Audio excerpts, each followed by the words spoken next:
Hey guys, welcome back to Electrical Car Repair Live. Our mission in the garage is to save you guys as much money as we can. That's why we make these absolutely free videos and we teach you how to fix your car for free. Let's go ahead and start on it now. In today's video guys, we'll be working on a Chevy Cruze guys, and if you have a vacuum leak guys, we're going to explain what vacuum leak is, okay, what it means, what it does and how it affects your engine. Make sure you stay until the end guys. We're going to share super helpful information and we'll explain how vacuum leaks are super hard to diagnose and what to look for.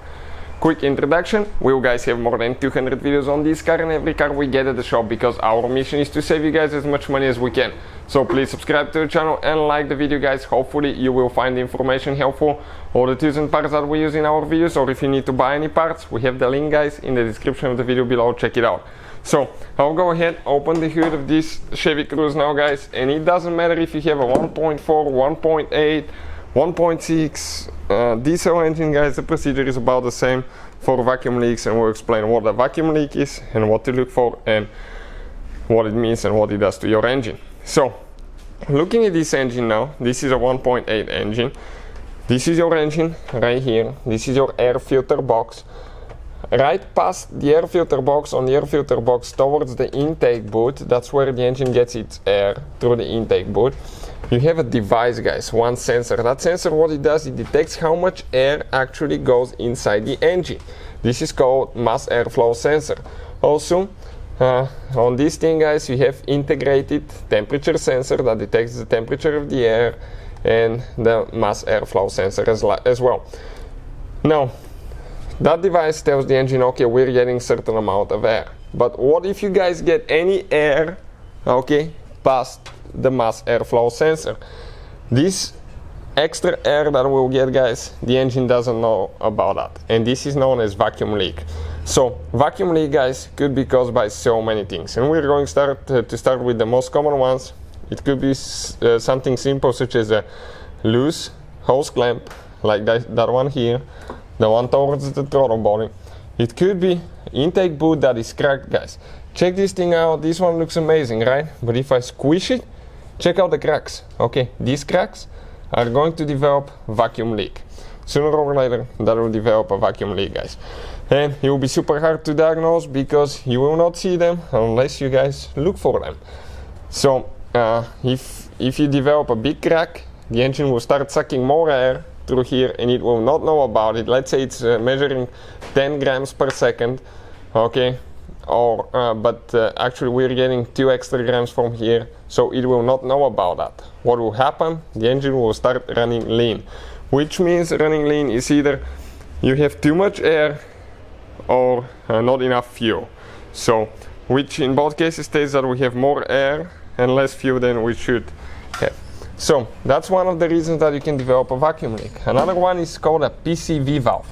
PCV valve is the one that takes the gas, the pressure from the engine, and it goes to the intake, to the throttle body or intake manifold right here, and it burns through the engine one more time. If that PCV valve is stuck open, okay, that will be vacuum leak as well. Another thing guys, okay, could be the gasket for the throttle body where it mounts to the intake manifold. That could be one. This is called a purge valve. This is the one that brings the fuel vapors from the fuel tank and it injects them in the intake manifold. So sometimes guys, okay, if that thing is stuck open, you may develop a vacuum leak. Also check the connectors, check the hoses here. A broken hose towards the intake manifold or where it plugs to the intake manifold can develop a vacuum leak as well.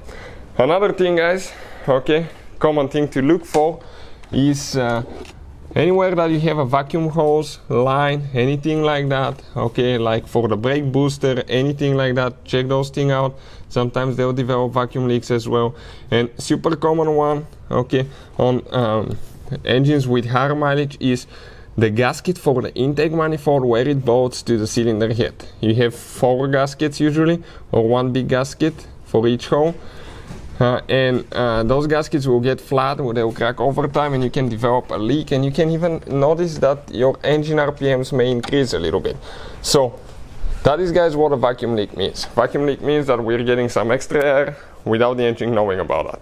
How it affects that, okay, It affects it to the point that the oxygen sensor, this is the upstream oxygen sensor, what it does, it detects how much air and fuel you still have left in the exhaust, and it's going to tell the computer, okay, we don't have enough fuel, but you have too much air, so it tells the computer, let's spray a little bit more fuel.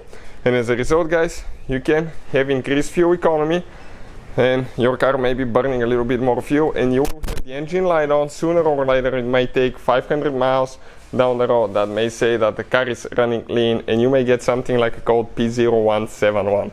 So hopefully that will guide you in the right direction, guys. Thank you for watching. Please subscribe. Hopefully, guys, the video was helpful and we were able to save you money. We guys have more than 19,000 free repair videos on our YouTube channels. Check them out. We have videos that can save you thousands of dollars in future repairs. Thank you for watching and see you guys next time.